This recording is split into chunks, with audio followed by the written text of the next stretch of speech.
It has been a virtual certainty from day one that the Republican-led Senate would not vote to remove President Trump. And many political pundits would agree that the House's vote to impeach Trump, led by the Democrats, will only make him stronger. Why, then, proceed with such a suicidal political mission? I'm sure there are some principled politicians in the House who genuinely believe that Trump is a danger to America and that he has committed crimes worthy of impeachment. In that case, they would be conscience-bound to vote for impeachment, even if they knew that Trump would not be removed and even if they knew their vote would only empower him all the more. But I seriously doubt that many other congressmen operate with such pure, nonpartisan motives. For most of them, every vote is calculated. Will this help my re-election chances? Will this empower our party? Will this serve our larger goals? Lest anyone be so idealistic as to doubt the highly partisan nature of our political system, just look at the latest polling data on the 538 website. As of January 20, 86.3% of Democrats support impeaching the president, in contrast with just 12.6% of Republicans. Hardly an even split. And while Trump's current approval rating is 44%, according to Gallup, 46% of Americans say they would like their senators to vote to convict Trump and remove him from office, while 51% want their senators to vote against conviction so Trump will remain as president. So, efforts to remove the president from office are less popular than the president himself. Why is it, then, that the Democrats have been so hell-bent on impeaching Trump, even before his inauguration? Why did they jump at the opportunity of exploiting the Ukraine call based on partial, second-hand evidence, at best? On December 4, 2019, the opinion section of the Los Angeles Times announced, letters to the editor, Democrats wanted Trump impeached from the start because he deserved it. In contrast, on December 18, 2019, the opinion section of Fox News carried an article by Matt Wolking titled, "Impeachment is based on Democrats' hatred of Trump and anger at his election. Is it that simple?" Has the Democrats' intense hatred of the president impaired their judgment? On February 11, 1999, one day before President Clinton was acquitted, Senator Charles Schumer outlined his reasons for opposing the impeachment process, focusing on the painful toll it had taken on the nation.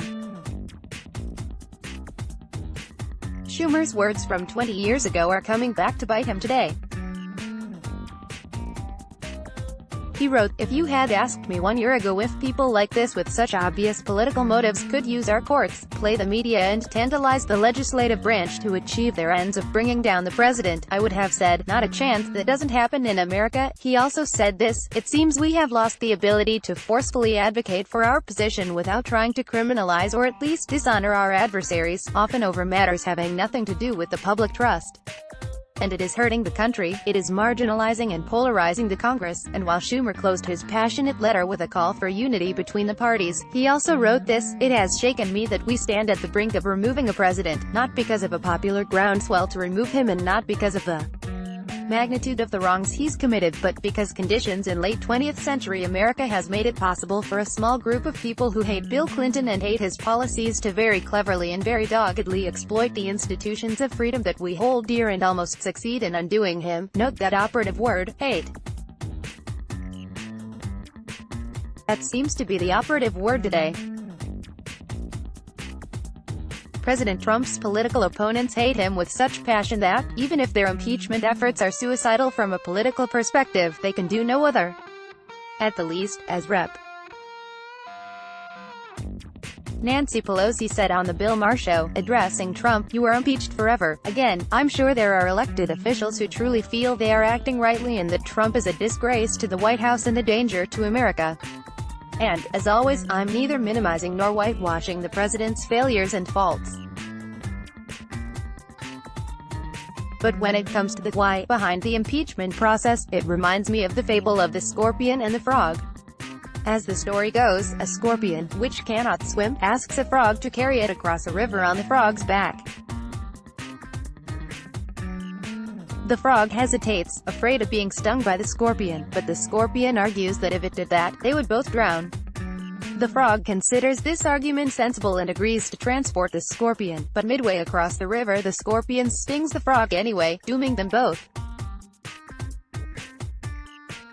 The dying frog asks the scorpion why it stung the frog despite knowing the consequence, to which the scorpion replies, "I couldn't help it. It's in my nature." Enough said. Let's block ads. Why?